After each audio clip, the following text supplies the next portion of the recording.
Good evening, and thank you for joining us for our first public engagement meeting for the OL Peacock Senior Park Conceptual Design Development today at 6:30, Tuesday, September 14th. Oh, I think I went too fast. Too quick on the button. So tonight we have with us from the City of Port St. Lucie Parks and Recreation Department, I am Kelly Boatwright, Project Manager. We also have Assistant Director Brad King joining us. From Neighborhood Services, Bolivar Gomez, Project Manager. And from Culpeper Interpreting, our design consultants, we have Steph Mathis and Dennis Murphy. Just a few housekeeping items. Your microphones will be muted through the duration of the presentation. You are welcome at any time to type a question into the Q&A box. We will answer your questions at the end of the presentation. And once this presentation has concluded, it is recorded, so we will present it online via our website, www.cityofpsl.com/ I think this one, you know what? I think this one is in neighborhood parks, potentially. I'm gonna have to get back to you on that. Apologize. So anyway, this will be on the website, and we will also be posting a survey for you to give us your feedback. We look forward to that. And we will be doing some polling during the presentation, so feel to keep it interactive, and we look forward to hearing everything that you would like to see in our OL Peacock Senior Park. And with that, I'm going to turn over the presentation to Mr. Dennis Murphy. Yep. Thank you, Kelly. Hi, let me introduce myself. Take a second here. My name is Dennis Murphy. I'm with the firm of Culpeper Interpreting, and we are the design engineers and design professionals for the OL Peacock Conceptual Master Planning activity. This activity is going to be an interactive process where we are going to be asking you, as the residents of the city of Port St. Lucie and the neighborhood of this park, what you want to see in this area. We're going to go through a couple of outlines, we're going to give you some suggestions, and then we're going to come back in and take the information that you'd be kind enough to provide us, and we're going to go back and actually put together some real park design graphics so that about a month from now, we'll be back here holding a follow-up meeting to kind of give you some ideas for what the OL Peacock Senior Park can look like. So with that, I will take it in advance forward. So again, what's the objective of tonight's meeting? This is where you, as a neighborhood resident, as a city resident, as a county resident, can come in and provide input, commentary, suggestions as to how the city can make effective use of the OL Peacock site. This is, after all, your park. Now, let me go back to some high-level, big-picture kind of things first, and then we'll talk about the specifics in the park. For a number of years, the City of Port St. Lucie has taken a proactive approach to park and recreation planning. You can see in the graphic that we have up on the screen here is that the city has developed a comprehensive master plan for its facility locations throughout the community. Not all of these sites have the final details laid out to what's going to be in them, but they give you a location and proximity to where we all sit. There's a hierarchy of plans, there's a hierarchy of parks rather, there's a hierarchy of parks that we play with. We play with large community and regional parks. We play with small neighborhood parks, and we play with special purpose parks. When the plan was developed, the city has taken a progressive, active, strong community participation approach in all of its planning efforts, as I said a moment ago, and as shown here. The list of priorities for park development that you see shown here came from such public engagement processes where you, the community, decided and told the city leadership what you want to see on your various facilities. For example, when this list was developed, and this is what goes into the 10-year master planning program here, then we have walking and biking trails, nature areas. We want to see fitness areas. We want to see pools and aquatic facilities. We want to see picnic areas, multi-purpose, and we want to see improvements to not only the existing parks, but we want to see new park development. Now, not all of this stuff can happen at one time. Not all of this is going to be financially practical to happen at one time, but at least it provides guidance and direction for us as we move forward and continue the master planning process. Now, going back to, again, I'm just one more thing on the master planning process, and then we'll advance forward here. Master planning process is a big picture 30-year program.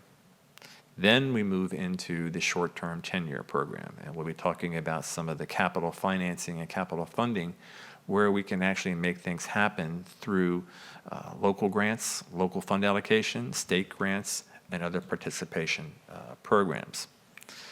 So, OL Peacock, where is it exactly? It is located here in the southwestern part of the city of Port St. Lucie. Those of you familiar with the area will recognize it as being at the extreme western end of Dreyfus Boulevard. Specifically, if you look at the map here, and let me try my little fangled toys. There we go. Here's Rosser Boulevard, right down through here. This area through here, is the Gatlin Pines neighborhood. The OL Peacock Park is right here. I-95 borders it to the west. To the north, you find the Newport Isles PUD area, and then the Gatlin Boulevard, Home Depot, Sam's Club, Walmart, in that particular region. The OL Peacock Park is 165 acres in area. It was acquired by the city in 1999. It is a former sand pit. It is a former pit that was used to help extract building materials for much of the city of Port St. Lucie. That mining activity resulted in a 102-acre lake on the property. There are 16 acres of wetlands, and there are approximately 47 acres of uplands. Now, because this site was originally used as a mining activity, the upland areas are somewhat limited, so that we only have about a 5-acre, 5.5-acre tract of land in the northeast portion of the property in which that we would have typical land-based activities. The balance of the property is a earthen rim around the lake that we would then use for whatever purposes you all provide recommendations and suggestions for.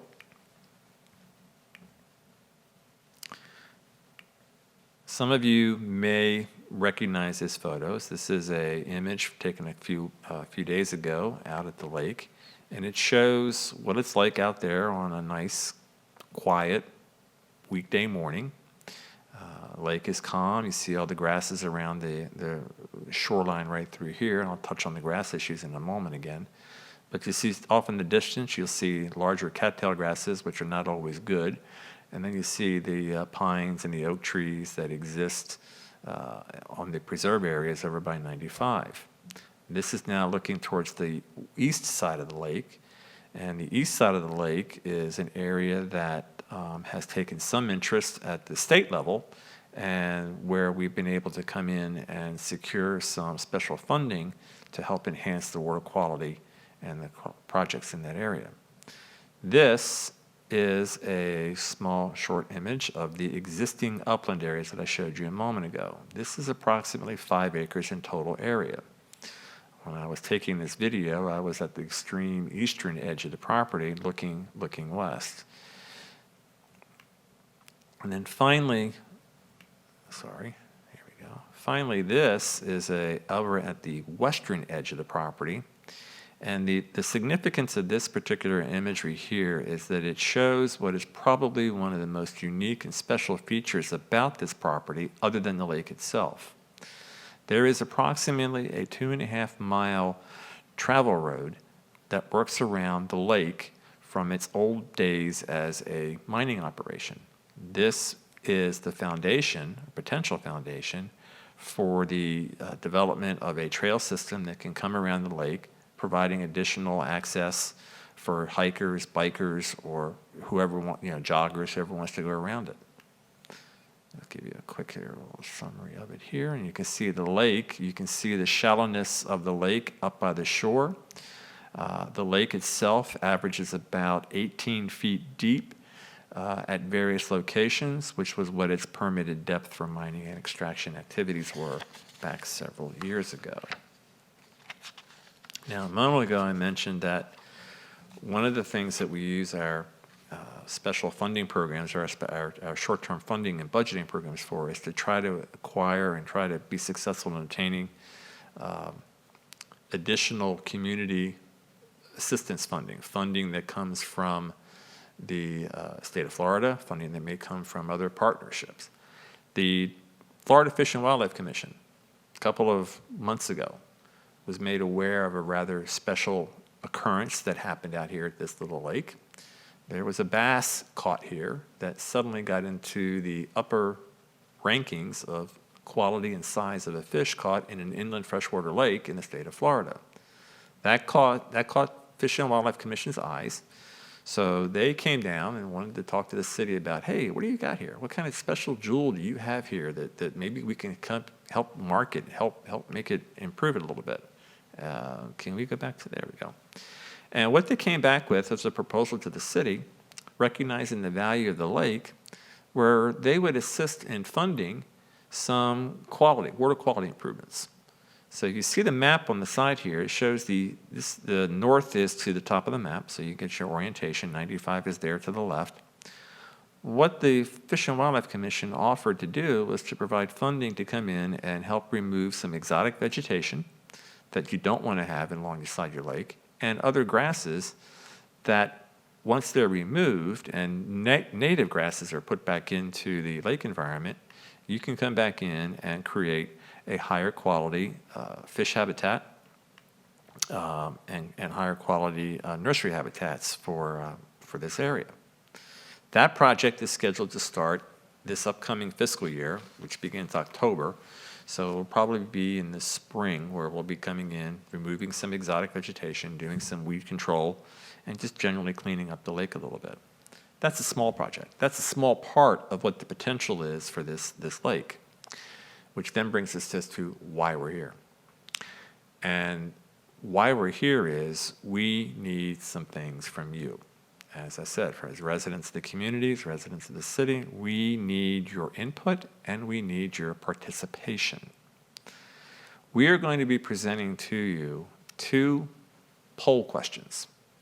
Those questions will have with them a series of selections or options to choose from that we're going to ask you to come in and provide some real-time feedback to us, so that we can then take what you say you want to put in there and then put it in and lay it out and begin to develop an implementation program where these things can all appear. First thing that we're looking for is a very simple question. What activities do you and your family think would be appropriate, or would you participate in and around the OL Peacock Park?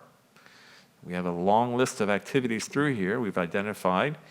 You're not going to be asked to pick every one of them. You're going to pick a couple. And that the illustrations of them are, biking trails, walking trails, hiking trails, community gathering, meeting places, places to sit,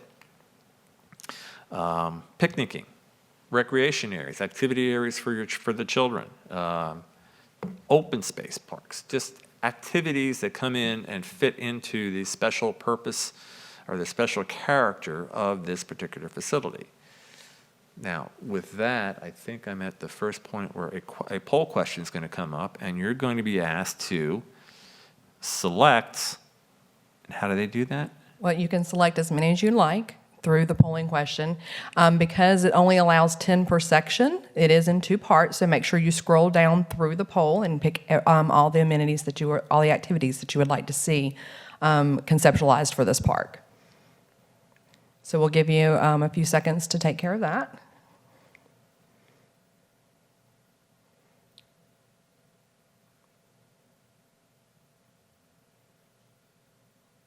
Again, you can pick as many as you like.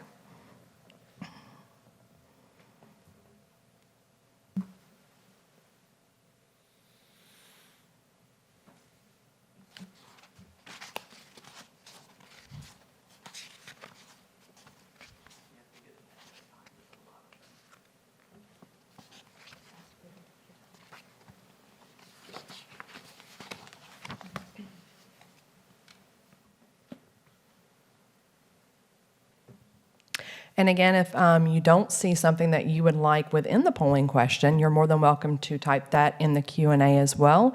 And we will be putting out a survey with the recording of this presentation in the coming days.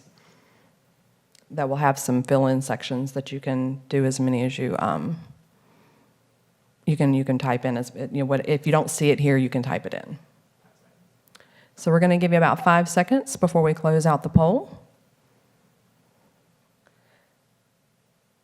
And with that, we're going to close it out and we're going to look at our results.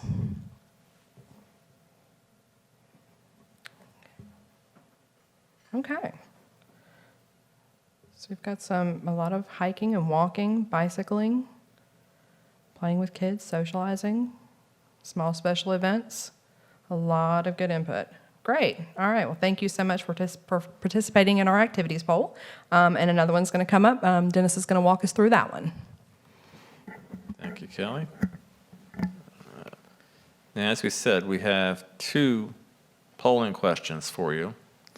And question 2 is, what amenities, and this is different than the first question, is that the first one was asking about activities. This is asking about amenities would you like to see placed into the park or put into the park designs. And just so you understand what an amenity is things like park benches, it's like parking, it's pavilions, it's exercise areas, it's physical improvements that happen to the property that show up or can be placed into the park through a coordinated development program. So here you have a series of examples of things that could be there. Benches. With the image to the lower left, I had to ask what that was because honestly I didn't know. And that's frisbee golf or disc golf. One interesting thing that you can do, particularly in smaller parks, is public art. The city has a very aggressive public art program with all new development activities where developments are required to provide funding in for public art projects. And they're always looking for places to put unique and special art features. That's an opportunity maybe in this site. We don't know. Maybe that's something that we can play with. We can see where it goes. There are community garden opportunities. There's the typical, water fountains and public features of that to play with in there as well. And then we have exercise areas I mentioned a moment ago. We have, again, the pavilions and the shelters, the fitness courses, art.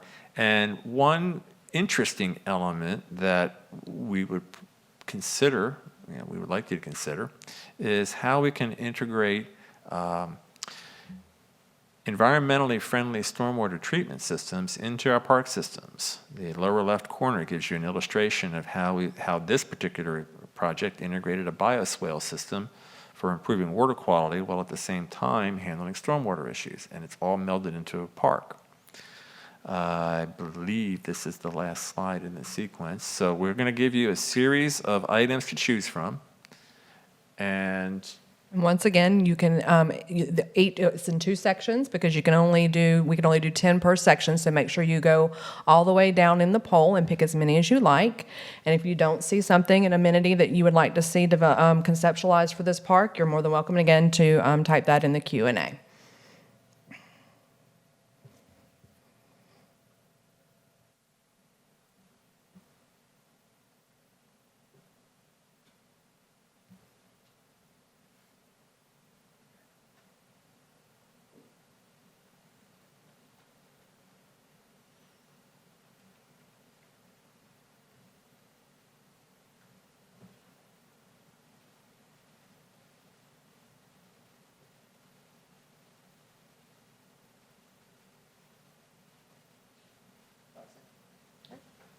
We're going to give about 5 more seconds before we close that poll out.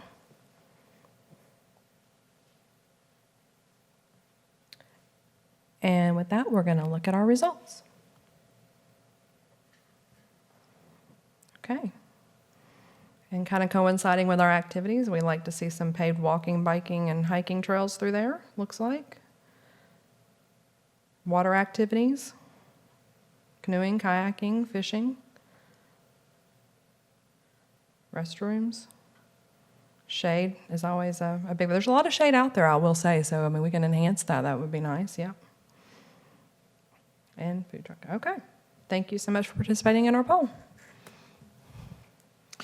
So now we're coming to the end of the primary presentation part of this particular workshop where we're asking for your opinions. You've given us a lot of valuable suggestions, and we'll be able to take that and come back in and begin to formulate some specific master planning program for this area.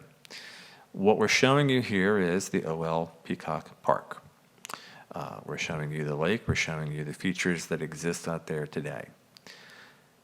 What we want to do now is open it up to a question and answer opportunity where, as I understand this, where you can, through the Zoom discussion, enter a question, send us a question, and we can respond to that in a manner that hopefully gives you an answer and some guidance. Right, so if you'll type your questions into the Q&A, and we already have a few lined up, Bolivar is going to read them out loud, and then we will answer them accordingly.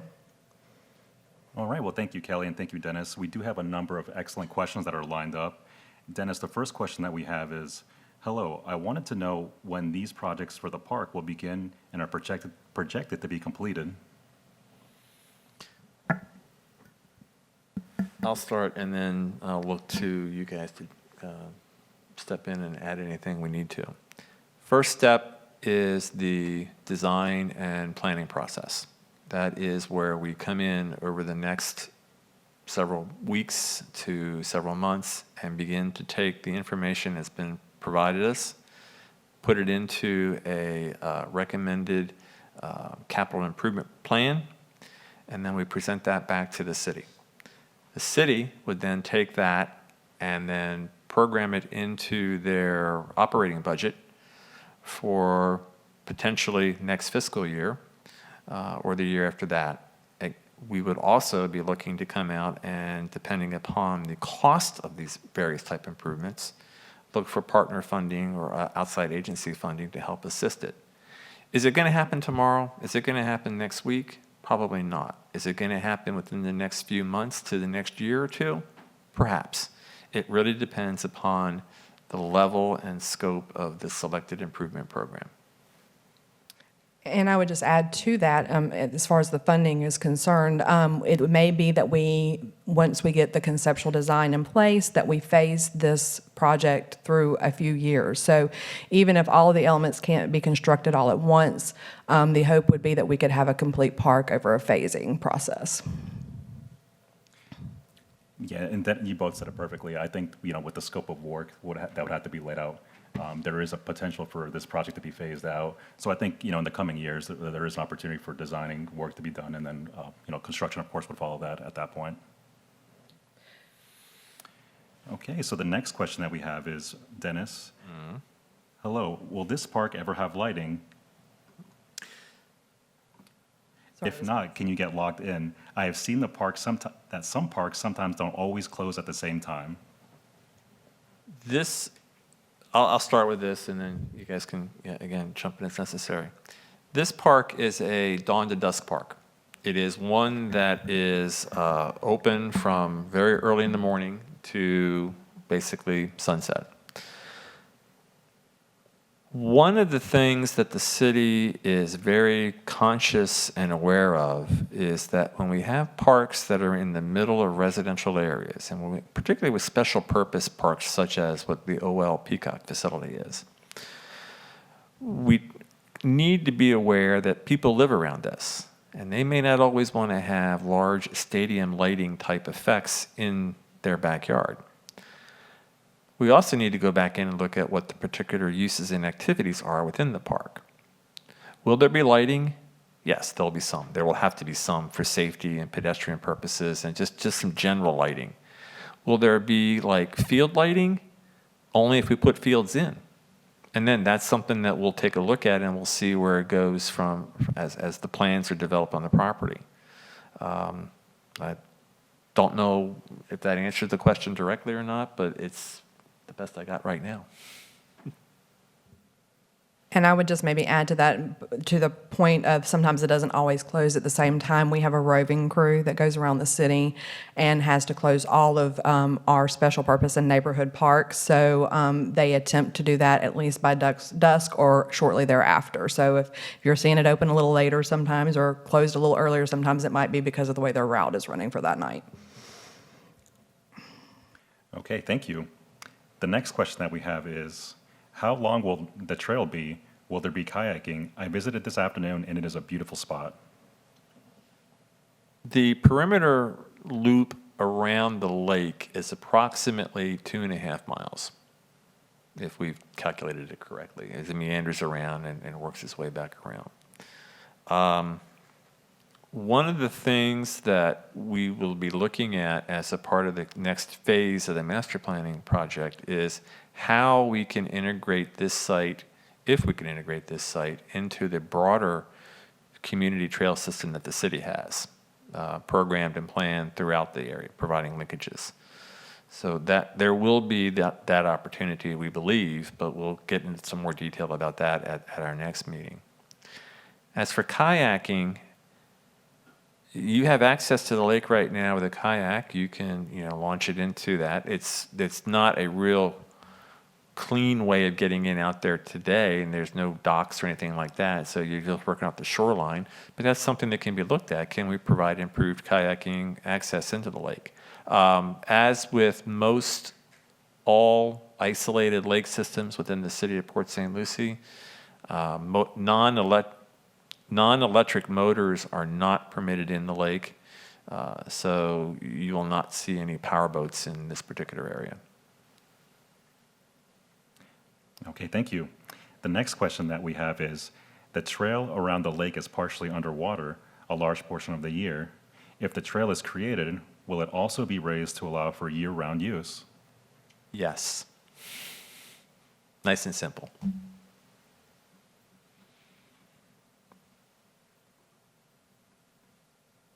And I would say if there, we're looking at some wetlands in that area, there may be some boardwalk opportunities as well, so.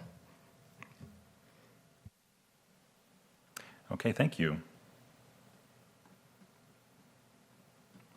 Give me one moment, just going through some of the questions to make sure I don't miss any. Okay, so the next question that we have is, could some cypress trees be planted along the north shore? Yes, I mean, as we move into facility planning and facility designs, we will be exploring all different kinds of planting enhancements in the area. Cypress would be a good addition, in addition to the standard palms and oaks and other upland trees, vegetation that can be placed in that area. Okay, thank you. So the next one that we have is, will there be a routine fire and control treatment for the site? Resource management plans will be coordinated with the city, consistent with their existing practices in urban areas. It's not always possible to do fire management in densely populated areas for obvious reasons. But we will find the best ways and recommend the best ways with the city for long-term maintenance and long-term management of the natural areas of the site. So the next is also a question/comment. Can we have mountain biking trails as well as dog parks? Yes, we can have whatever seems to be the most requested and accepted programs out there. Now, as I say yes, I mean, it's not a giveaway to everything. As we go through the development and planning process, there are fiscal realities that will be explored, examined, evaluated, and ultimately agreed to by the city. We can't get everything, but we will try to put in as much as we possibly can to make this facility and all the other facilities like it highly usable, highly sought locations within the community. Okay, thank you, Dennis. The next one is also an additional lighting question/comment. It's very dark there at night. Please include appropriate lighting throughout. There's also a school bus pickup across the street. Need a light there as well. Okay, and we'll keep that in mind.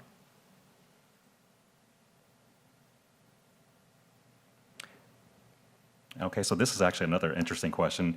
Will access by ATVs, especially on the northwest corner, be curtailed? Yes. Yeah, ATVs are not necessarily deemed a compatible use with some of the park planning activities that we're envisioning for this site. And I would even go as far as to say is if for certain grants, you have to make sure that there isn't motorized use on the trails. So we would definitely try to curtail that activity. Perfect, thank you so much. So the next one that we have is, this is actually a comment that we received. While at a trail up north, I saw something interesting that they had a bike repair station installed. You could inflate tires, and there were a multitude of bike repair tools, very secure. Did you want to respond to that at all or give any feedback on that? I can give you a little bit of feedback onto it. That is a good planning and a good programming activity within a bike-oriented facility. Whether or not such a facility winds up here will ultimately be dependent upon the final programming of the site. But those kind of resources are what make the bike trail systems in communities usable and effective for all. Thank you. Now, the next question deals really with the location of the park location. Are there any plans for a sound wall along I-95? Not as part of this project. If and when the Florida Department of Transportation does any major improvements to I-95, they will evaluate whether or not sound walls are appropriate in these locations. There's a specific set of criteria that has to be met to put walls into those areas. Thank you. The next one that we have lined up is there a concern about runoff from I-95 and adding more impervious surfaces entering the lake? Well, there's always concern about runoff, but in this particular instance, the I-95 drainage systems are separate from the lake. To the best of my knowledge and the evaluations that we've done so far, there are no direct connections from the 95 system into this stormwater system. Thank you, Dennis. The next one, the comment that we have is a veteran memorial or similar would be nice to include as part of the park. Okay, we'll keep that one in mind.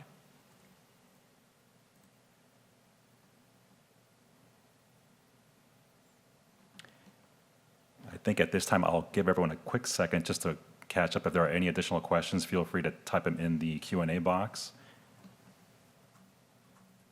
We will go ahead and leave it open for another few seconds. If not, we will go ahead and close the Q&A out.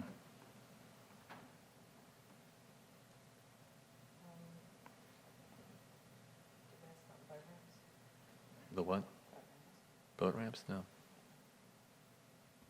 So we have a question that's asking, good afternoon, just joined in. Maybe this question has been asked, but will there be boat ramps? And will Dreyfus be repaved and speed bumps installed? Those are two diametrically opposite type questions. Yes. Boat ramps can be considered, but again, keep in mind it would be for non-motorized watercraft, so it would not be a typical ramp like you would see on the river or over on the lagoon. But we would be looking at some sort of improved boat access areas. As for Dreyfus itself, we can look at making some suggested improvements and some modifications to the roadway. Traffic calming is a whole different category that we will discuss, and if we identify something that seems to be appropriate, then we can coordinate that with the City Engineering and Public Works Department. And there are, again, processes to be followed for that type of activity, that type of construction. There's also a question about parking needs. So it says that, feeling like there needs to be better parking created for the park. So is that something you can answer for us, Dennis? Yeah, if I can, please, here. Right now, anybody who goes out there, it's an open field.